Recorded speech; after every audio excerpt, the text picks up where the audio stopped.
Bonjour, bonjour à toutes et à tous. Oui.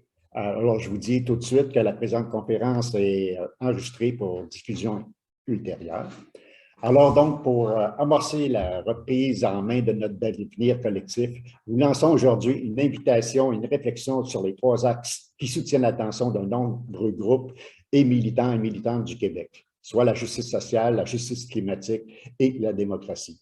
Nous sommes convaincus que nous avons la capacité de définir nous-mêmes les fondements d'une société à partir des valeurs humaines et sociales de la population pour répondre aux besoins que nous devons privilégier pour assurer le bien-vivre de tous et de toutes, pour remettre l'économie à sa place. Parce que nous sommes conscientes et conscients de l'importance des choix sociaux, écologiques et démocratiques qu'il faut faire pour sauver ce qui peut l'être encore, il faut entreprendre cette bifurcation qui nous expose soit à se faire imposer à court et moyen terme des mesures restrictives, parce que tous les scénarios qui s'offrent à nous s'inscrivent dans une exigence de sobriété en raison du manquement au devoir de nos responsables politiques de saisir à ces temps ces problématiques systémiques. Alors donc, on présente une réflexion pour faire converger les luttes pour réaliser le monde de demain. Avant d'entrer dans le cadre de la présentation d'aujourd'hui, de notre démarche, nous souhaitons inclusive, excusez-moi, et nous voulons nous brancher également sur une dimension culturelle. Nous vous présentons ce petit segment qui commence avec Marianne Bargiel de la région de Trois-Rivières, qui va nous lire une déclaration territoriale. Alors. Bonjour, mon nom est Marianne Bargiel, alors je vous parle de Trois-Rivières, qui est le territoire non cédé Nitashkinan, et ça c'est le lieu d'appartenance du peuple Atikamekw. Au nom de la Convergence populaire, je souhaite ouvrir cette rencontre par la reconnaissance territoriale. La société dans laquelle on vit actuellement permet que le colonialisme continue d'entraîner le vol des terres, le racisme et des injustices quotidiennes sur les communautés autochtones. C'est fondamental d'en prendre conscience et de nous mettre à l'écoute pour en arriver à changer nos modes d'interaction. C'est pourquoi nous reconnaissons que les terres et les eaux sur lesquelles on se réunit ce matin sont revendiquées comme patrie, comme territoire traditionnel ou comme terre d'origine par plusieurs Premières Nations, dont les nations Kanien'kehá:ka, Wendat, Abénaquis et Anishinaabe, qui y cohabitent depuis des temps immémoriaux et qui s'en portent gardiennes.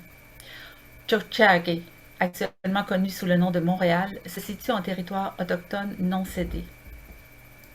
Historiquement, ce lieu en est un de rassemblement, d'échanges culturels et linguistiques foisonnants et d'activités et de relations entre les diverses nations autochtones et allochtones. Et c'est toujours le cas puisque nous y participons ici en ce moment même. Nous reconnaissons aussi que les communautés autochtones subissent les conséquences des installations technologiques qui nous permettent de nous rencontrer aujourd'hui.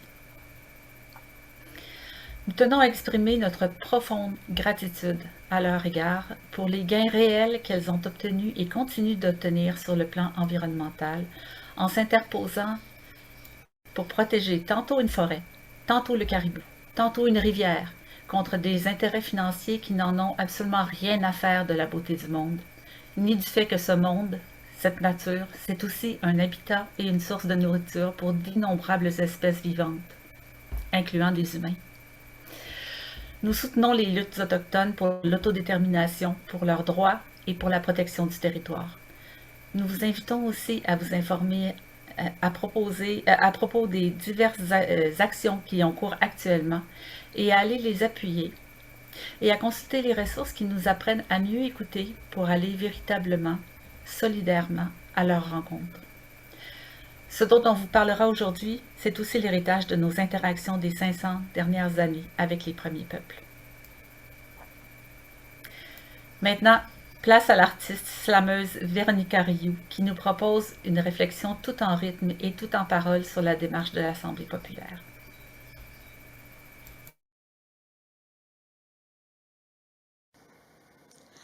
L'humanité a réussi l'exploit de réaliser l'insensé. Marcher sur notre cousine lunaire, coloniser notre imaginaire, de l'infiniment grand à l'infiniment petit.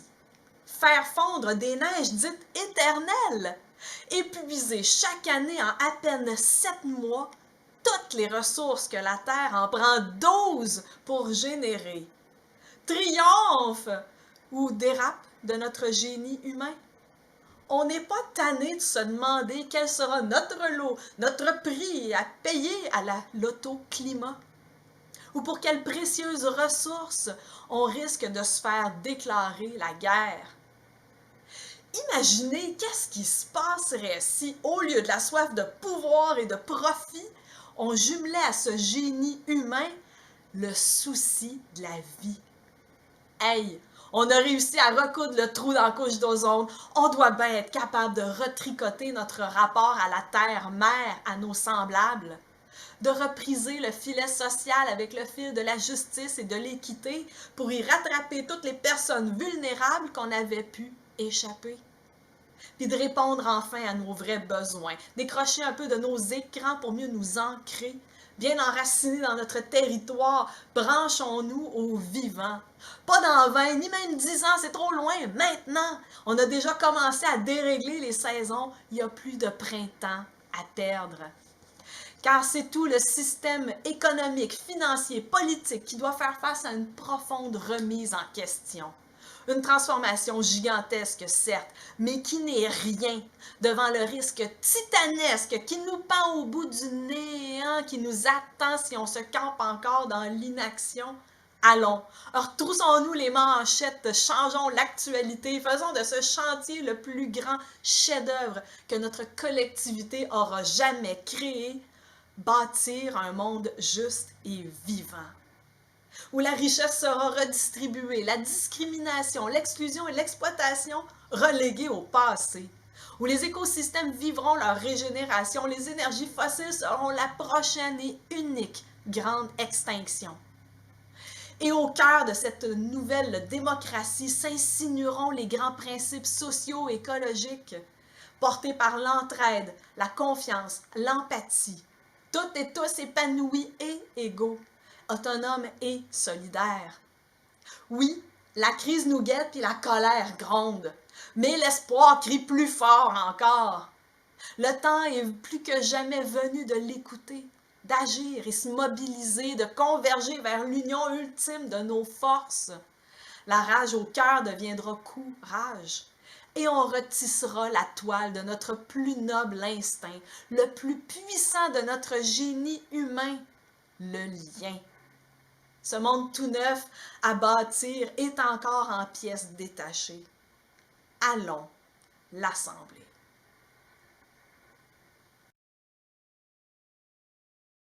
Alors,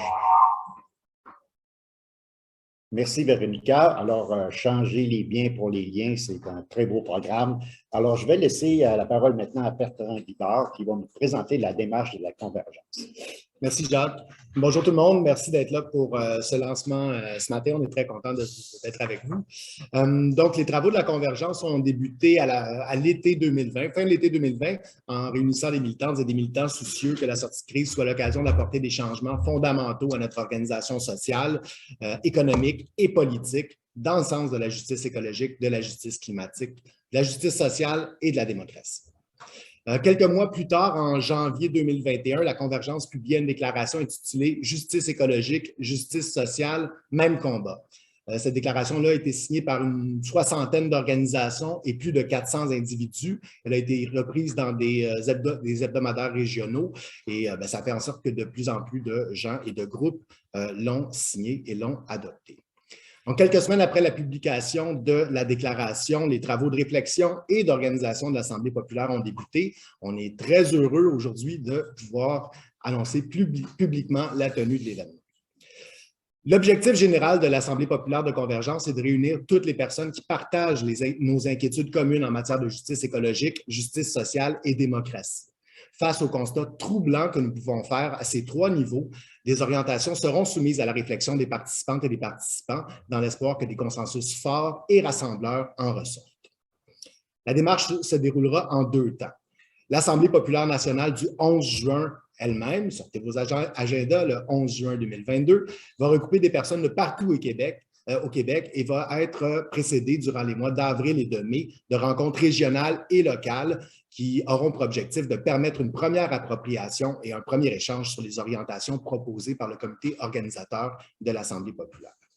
Nous avons déjà la certitude que des rencontres préparatoires vont être organisées en Estrie, dans le Bas-Saint-Laurent, dans la région de la Capitale-Nationale, en Mauricie, dans la Naudière, les Laurentides et Montréal. Et évidemment, on invite toutes les personnes de toutes les régions qui sont intéressées à organiser des événements dans la région à nous contacter. Suite à ce travail dans les régions, un comité de synthèse va élaborer un document qui va être au cœur des travaux de l'Assemblée populaire du 11 juin. Les buts de la démarche de l'Assemblée populaire sont multiples. D'abord, réunir sur une base régionale durant les rencontres d'avril et de mai, puis nationale lors de l'Assemblée populaire du 11 juin, toutes les personnes qui partagent les constats de la convergence et qui souhaitent y réfléchir collectivement. Ensuite, établir des consensus forts et porteurs autour d'orientations ayant pour objectif de répondre aux problèmes identifiés sur les enjeux environnementaux, sociaux, démocratiques, en tissant des liens entre ces différents enjeux-là. Poser les bases des mobilisations populaires des mois à venir et des années à venir, afin que des mesures soient mises en place pour répondre aux crises écologiques, sociales et démocratiques auxquelles nous sommes confrontés. Permettre une réelle convergence des luttes progressistes en matière d'environnement, d'enjeux sociaux et de démocratie afin de modifier en profondeur le système économique, politique et social qui est le nôtre. Voilà, merci Jean. Merci Bertrand. Alors, maintenant, on va aborder un autre volet. Alors, on dit souvent de slogan qui est bien connu, fin du monde, fin du mois, c'est le même combat. Alors, nous, on est convaincus que la fin du monde se marie avec la fin du mois et collectivement, nous avons le pouvoir d'apporter des solutions qui passent inévitablement par une transformation profonde de la société. Alors, donc, je vais demander à Amélie de nous en parler. Amélie Myrten-Guyette. Merci. Bonjour, à mon tour, je vous remercie d'être ici aujourd'hui avec nous pour entendre les orientations de l'Assemblée populaire à venir. Donc, on est ici parce qu'il y a urgence d'agir, parce que le constat est alarmant, puis que ce sont les personnes les plus marginalisées, les plus vulnérabilisées qui subissent de plein fouet la crise climatique, économique, sociale en cours. Puis qu'on se doit en fait d'agir collectivement face à cette crise, de se mobiliser, de converger ensemble pour y répondre. Je vais reprendre un extrait de certains documents qu'on a rédigés collectivement. Donc, on fait face en fait à un système économique qui carbure au profit, faisant fi des limites des territoires et des personnes, et ce, au détriment de toute forme de vie. Je trouve que c'est ça reflète bien le pourquoi de cette convergence, parce qu'on voit les catastrophes environnementales à venir, le GIEC le dit, puis par ailleurs, nos gouvernements ne se mobilisent pas du tout conformément à cette urgence et proportionnellement à cette urgence. On voit que les décisions politiques sont prises en fonction du marché et non en fonction des droits et des besoins des gens. Que la croissance infinie est une absurdité qui se poursuivra si on n'agit pas collectivement pour bâtir un rapport de force face notamment au pouvoir corporatif qui influence de manière complètement démesurée les décisions politiques. Puis donc, pour reprendre certaines statistiques qui symbolisent, je pense, l'injustice en cours, donc, dans le rapport sur les inégalités mondiales de 2022, qui a été fait par le World Inequality Lab, là, où Thomas Piketty travaille notamment, on se rend compte que la moitié la plus pauvre du monde est complètement laissée pour compte en ce moment. Il n'y a aucune redistribution automatique des richesses comme on veut nous le faire croire. Et donc, entre 1995 et 2021, les 1% les plus riches du monde se sont accaparés 38% du patrimoine mondial, alors que les 50% les plus pauvres n'ont eu accès qu'à 2% de ce patrimoine-là. Puis on a vu aussi que pendant la pandémie, les personnes les plus riches se sont enrichies encore plus et que les inégalités se sont approfondies, alors que certains travailleurs dans le monde devaient choisir entre se protéger contre la pandémie ou survivre. Ensuite, on voit aussi dans ce rapport que plus on est riche, plus on pollue. Le 1% le plus riche a une empreinte extrêmement plus grande que le 50% le plus pauvre. En termes d'émissions de gaz à effet de serre, le 1% dans le monde émet 17% des gaz à effet de serre, alors que le 50% de la population émet 12%. Donc, on se rend compte que c'est démesuré pour 1% de la population, la destruction qui occurre en termes même d'émissions de gaz à effet de serre, puis que, en fait, ça montre comment, avec les systèmes qu'on dit démocratiques en place, la réponse ne peut pas être adéquate parce qu'il y a eu une mainmise de ces pouvoirs corporatifs-là et des plus riches sur les prises de décision, dont on voit l'exemple à travers ces statistiques-là. Puis les impacts des changements climatiques à venir, si on ne fait rien, sont certainement différenciés, puis risquent d'exacerber encore plus les inégalités et les discriminations existantes. Parce que ce qu'on voit, c'est que justement, ces changements climatiques-là affectent énormément plus les personnes les plus vulnérabilisées, les personnes discriminées, les personnes racisées, les femmes qui portent le travail de reproduction en plus de devoir survivre, donc nourrir leur famille, etc. Les personnes qui ont un handicap, les personnes d'origine sociale plus pauvres. Puis donc, que ce soit c'est ça, la surexploitation de nos territoires, des ressources naturelles, des dites ressources naturelles, mais la surexploitation de la nature mine donc la qualité de l'air, la qualité de l'eau, la qualité des sols, détruit la biodiversité. Puis tout ça, ça a un impact décuplé là, sur les populations qui vivent déjà de la discrimination.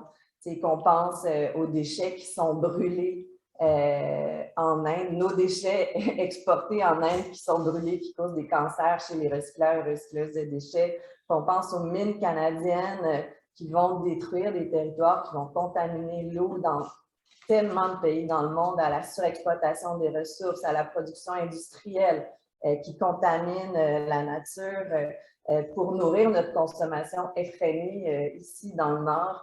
Alors qu'on détruit beaucoup plus et qu'on subira beaucoup moins les impacts des changements climatiques et de la pollution.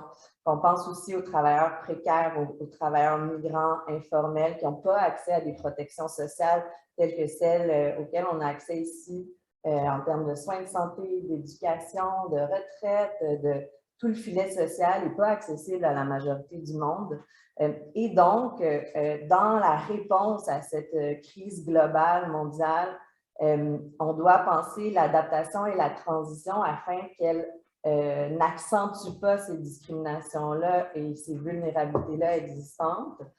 Puis notamment, on doit penser à une transition juste qui permette aux travailleuses et travailleurs qui devront changer d'emploi ou de mode de développement économique de ne pas supporter seul le poids de cette transition-là. On doit réinvestir dans les services publics plutôt que continuer à privatiser et à opter pour nourrir les grandes compagnies qui bénéficient de cette privatisation des services publics.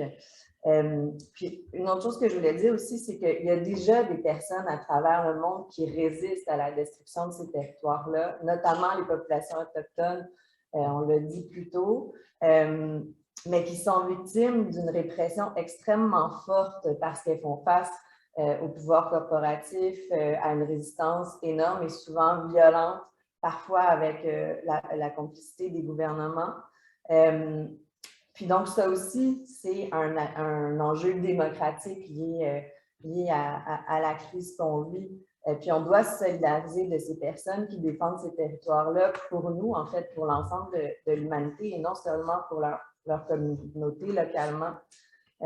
Alors qu'ils sont isolés, alors qu'ils sont cachés des yeux du monde, ces personnes-là mènent une lutte qui est extrêmement importante et de laquelle on doit s'inspirer.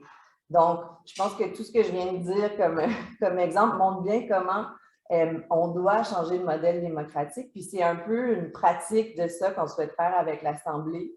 C'est se dire qu'on doit faire connaître les injustices, on doit faire connaître le système, faire comprendre aux gens ce à quoi on fait face pour déconstruire les mythes dont on nous nourrit jour après jour dans les médias, dans le discours dominant. Puis on doit se dire ensemble collectivement que ce n'est pas les plus riches du monde qui doivent décider de l'avenir de la planète parce qu'on a bien vu que ça ne fonctionne pas. Puis que si on ne se met pas ensemble pour l'éviter, ben, ce sera ce mode de vie, ce système de destruction des gens et de la planète qui va continuer. Puis l'organisation collective, en fait, on considère que c'est un facteur non seulement de démocratie collective puis d'un pouvoir de choix sur l'avenir, mais aussi un facteur de résilience face aux crises à venir, face au changement climatique, etc. Donc, face à un modèle qui est fondé sur la compétition, puis la lutte contre l'autre, la destruction même de l'autre, on veut opposer une logique de solidarité et d'entraide où on sera ensemble comme égaux. Alors, merci beaucoup pour cette présentation très précise et très judicieuse.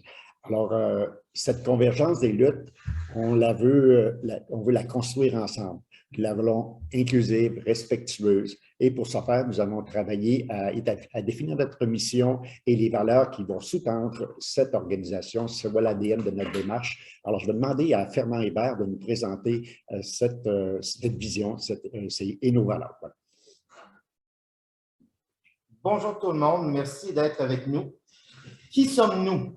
La Convergence populaire est un réseau de personnes et d'organisations déterminées à ancrer le projet québécois d'une société juste, inclusive et résiliente dans une culture d'empathie et d'appartenance à la nature. La vision de la Convergence populaire favorise l'expression de la diversité des perspectives intergénérationnelles, interculturelles et interdisciplinaires autour des enjeux de justice sociale, de justice écologique et de démocratie directe. Elle permet l'exercice d'un véritable pouvoir collectif et d'une prise de décision libre et éclairée en vue de réaliser à court terme la transformation des systèmes politiques et économiques qui permettra l'arrimage des besoins aux limites de la nature. La Convergence populaire met de l'avant les valeurs suivantes: cohérence, intégrité, transparence, équité, écoute, éducation, solidarité et bienveillance. Ces valeurs sont celles qui nous guident et que nous souhaitons voir partagées par celles qui participeront aux assemblées populaires. Merci. Merci, Fernand. Alors, nous souhaitons que cette construction d'assemblées populaires se fasse percole à travers toutes les régions. Alors, il y a différentes rencontres régionales, locales qui vont avoir lieu. Nous avons demandé à Catherine Pouliot du MEPAL, du Mouvement d'éducation populaire autonome de la Naudière, de nous préparer un exemple du moyen de réaliser ces consultations. Alors, donc, par vidéo, Catherine va nous présenter son observation.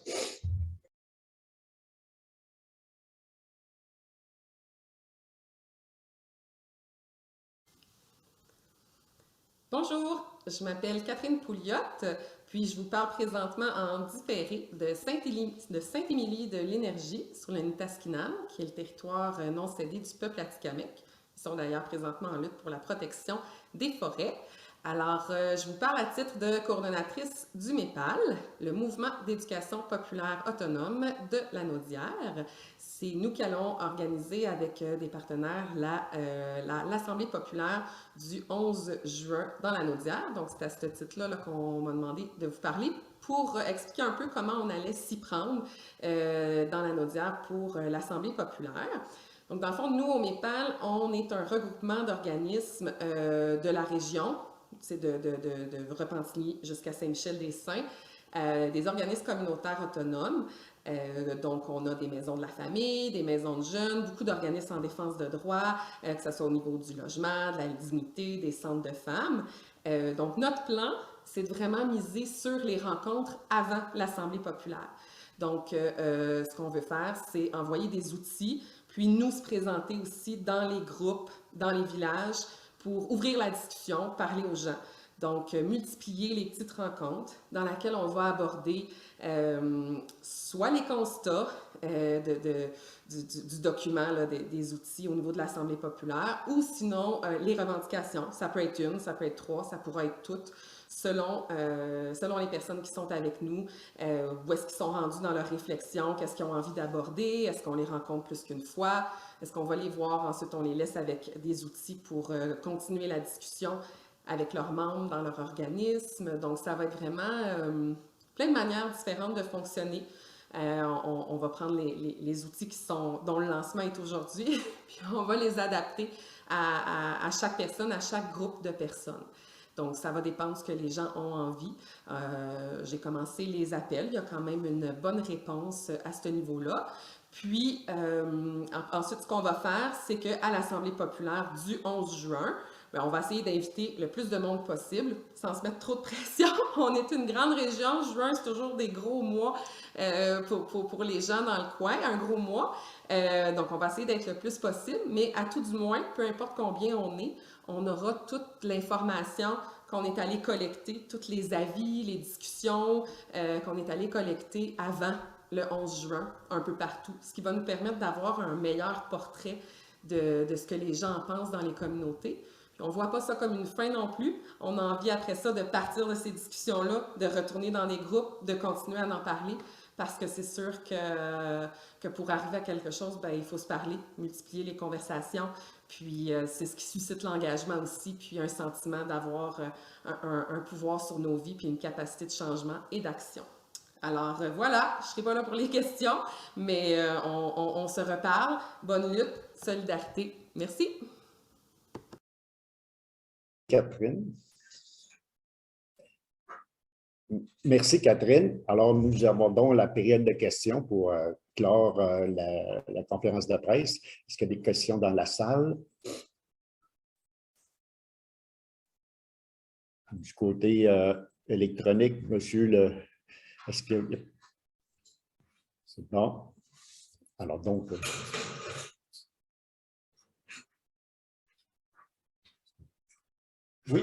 Oui, allez-y.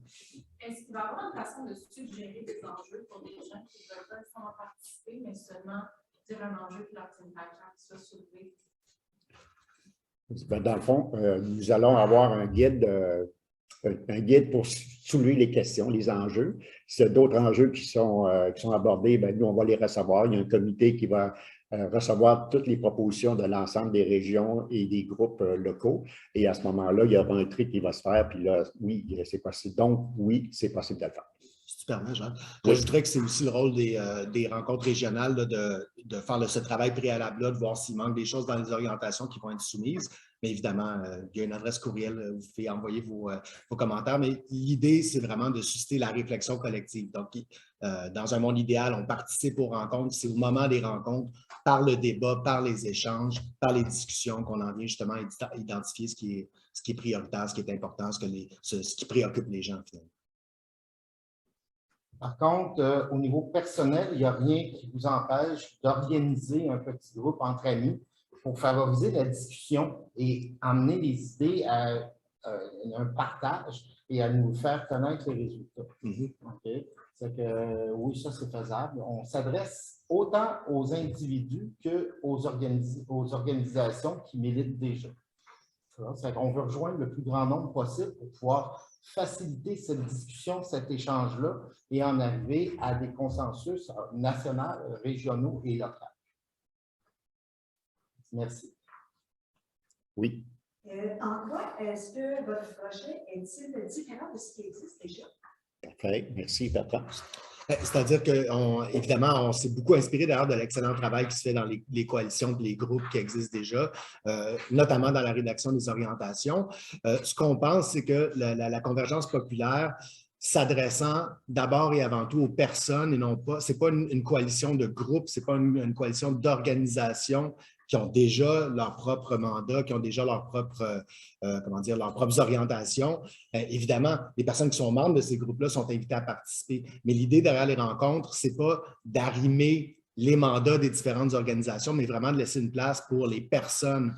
D'ailleurs, on n'utilise pas le terme citoyen pour insister sur le fait que peu importe le statut légal d'une personne, si elle partage nos préoccupations, elle est invitée à participer. Ceci étant dit, l'appui des organisations demeure fondamental. Donc, s'il y a des organisations qui sont intéressées par la démarche, qui trouvent ça intéressant, bien, on les invite à nous contacter et à nous appuyer là-dedans. Mais l'enlignement général, c'est de fournir un espace où les personnes du Québec qui veulent réfléchir aux questions de justice écologique, justice sociale et de démocratie puissent se parler entre elles. Parfait, merci. Oui. Quelles seront les orientations soumises à la consultation?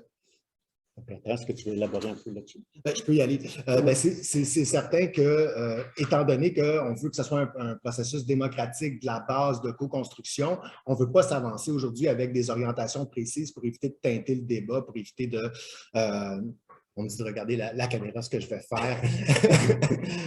Donc, pardon, pour le moment, 11 orientations ont été développées par le comité organisateur de l'événement, selon les 3 axes qu'on répète depuis tantôt, justice sociale, justice écologique et démocratie. Évidemment, il y a des thèmes qu'on ne pourra pas évacuer. La question des combustibles fossiles, la sortie des combustibles fossiles, toute la lutte à la précarité, la lutte à la pauvreté, la lutte aux inégalités, chercher des manières de donner du pouvoir réel aux citoyens, ce sont des préoccupations qui sont au cœur de notre démarche. Mais comme je le disais tantôt, on a consciemment décidé de ne pas parler des orientations spécifiques aujourd'hui pour éviter de teinter le débat puis permettre aux assemblées régionales, aux réunions locales de faire le travail à fond puis pas donner non seulement l'impression, mais que dans les faits, la discussion ne soit pas, comme on dit familièrement, cannée d'avance. On veut vraiment que les discussions se fassent et que les orientations qui vont être soumises à l'Assemblée populaire du 11 juin correspondent aux préoccupations, aux aspirations, aux besoins des gens qui vont participer à la démarche. Alors, pour ce faire, dans le fond, nous organisons une journée d'information le 4 avril par vidéoconférence, le 4 avril en matinée et en soirée selon le choix des personnes pour justement présenter notre démarche, présenter notre guide de consultation, comment on va réaliser les ateliers, puis mettre en communication les différentes personnes qui ne sont pas rattachées nécessairement avec un groupe. Donc, on va inviter, il y a une invitation qui part demain matin plusieurs centaines de personnes pour participer à cette formation-là, cette rencontre d'exploration, si on veut, pour vraiment lancer la démarche de façon très officielle. Alors, c'est un rendez-vous à ne pas manquer et ça fera plaisir de vous rencontrer à nouveau à ce moment-ci. Alors, je n'ai pas d'autres questions. Alors, donc, il faudrait donner la suite du site web, oui, excusez-moi. Un nouveau site web qu'on a mis qui s'appelle www.convergence-populaire.info. Alors, c'est là que vous allez pouvoir recevoir l'ensemble des informations. Alors, je répète, www.convergence-populaire.info. Ça devrait se retrouver facilement sur les différents réseaux. Alors, portez-vous bien. Si vous avez des questions, n'hésitez pas. Vous pouvez vous inscrire à la démarche pour être au courant de toutes les organisations qu'on va faire. Peut-être un dernier mot, Amélie, c'est ça? Non, c'est juste pour être sûr que, est-ce que c'est avec des S? Oh oui, oui. Non, c'est au singulier. Non, c'est au singulier convergence, au singulier, populaire, au singulier.info. Merci de la précision.